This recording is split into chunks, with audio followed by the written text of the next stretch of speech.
Good morning विद्यार्थियों। BA third year political science की class में आप सभी का स्वागत है। मैं आपको पढ़ा रहा था पेपर फर्स्ट अंतर्राष्ट्रीय राजनीति, और उसमें मैं आपको पढ़ा रहा था अंतर्राष्ट्रीय राजनीति के उपागम्य दृष्टिकोण।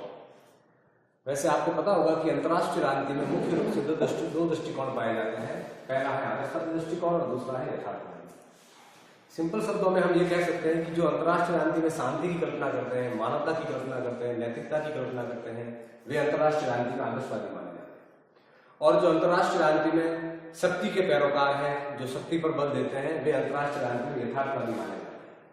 समकालीन अगर विश्व राजनीति की हम बात करें या 100 वर्षों की विश्व राजनीति की हम बात करें, तो आदर्शवादी राजनीति के सबसे बड़े प्रवक्ता जो है वो अमेरिकन राष्ट्रपति वुडरो विल्सन थे, जिन्होंने 1919 की वर्साई की संधि करवाई थी और जिनका लीग ऑफ नेशन के निर्माण में हाथ था।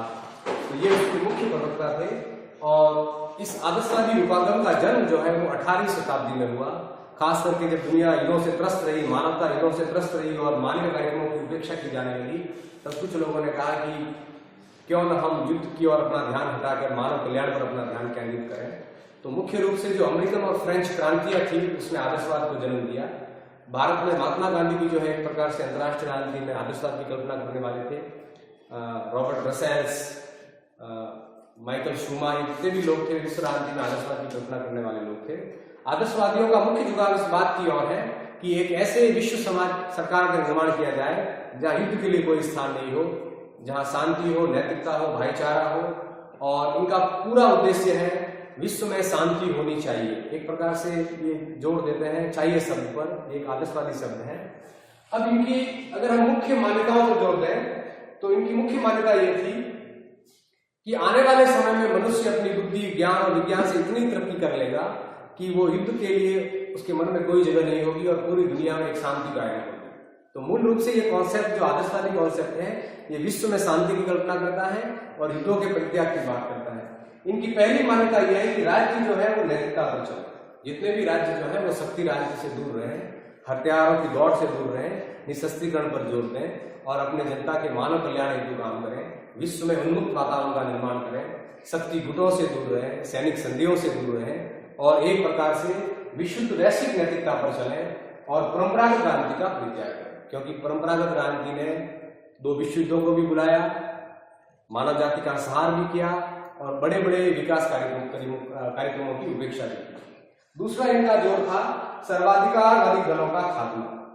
वो कहते हैं कि अगर हम फर्स्ट वर्ल्ड वॉर की भूमिका को देखें या सेकेंड विश्व युद्ध की भूमिका को देखें, तो जब जब दुनिया में सर्वाधिकारवादी दल बढ़ेंगे तब तब दुनिया में तनाव बढ़ेगा।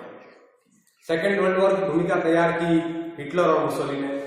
उनके दोनों जो दल थे, जैसे जर्मनी में नाजी दल और इटली के अंदर जो है फ्रांसिस्ट दल, इन्होंने विश्व में तनाव पैदा किया। दुनिया में जब जब सर्वाधिकारवादियों के पास सत्ता रहेगी तब तब दुनिया में तनाव होगा। तो एक ऐसा प्रयास किया जाए जिससे सर्वाधिकारवादी दलों का पूरी तरह से खात्मा हो।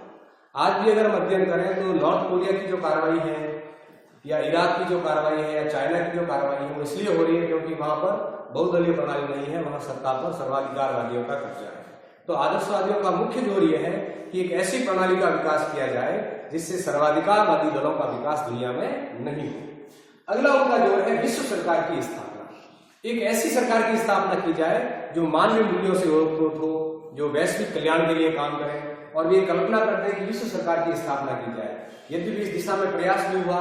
फर्स्ट वर्ल्ड वॉर के बाद जो है लीग ऑफ नेशंस की स्थापना हुई और सेकेंड वर्ल्ड वॉर के बाद जो है यूनाइटेड नेशंस की स्थापना हुई। यद्यपि इनकी उपलब्धियां इतनी नहीं रही, लेकिन फिर भी जो मानवीय कार्यक्रम संगठनों ने चलाए उससे ऐसे लगा कि दुनिया में अब विश्व सरकार जो है वो कायम है। अगला इनका झुकाव जो है वो अंतर्राष्ट्रीय राजनीति को साध्य में मानकर एक साधन मानना। जो अंतर्राष्ट्रीय राजनीति को साध्य मान लेते हैं वे हिंसा से परहेज नहीं करते। और आदर्शवादी ये कहते हैं कि अंतर्राष्ट्रीय राजनीति एक साध्य नहीं है, एक साधन है जिसका बुनियादी उद्देश्य है मानवीय मूल्यों की स्थापना करना। तो इन्होंने राजनीति को साध्य न मानकर क्या माना है? साधन, जिससे हम दुनिया में भला कर सकते हैं। अगला इनका जोर है कि प्रत्येक राजनेता या राजनयिक जो विदेश नीति का निर्माण करते हैं, वे विदेश नीति का निर्माण जो है मानवीय लक्ष्यों की प्राप्ति हेतु करें, केवल अपने राष्ट्रीय उद्देश्यों की प्राप्ति हेतु न करें। किस प्रकार दुनिया में गरीबी, भूखमरी, बेरोजगारी, अशिक्षा का नाश हो, उन तबकों का विकास हो जहां गरीबी है, अशिक्षा है, जो जेंडर अनइक्वालिटी है उसका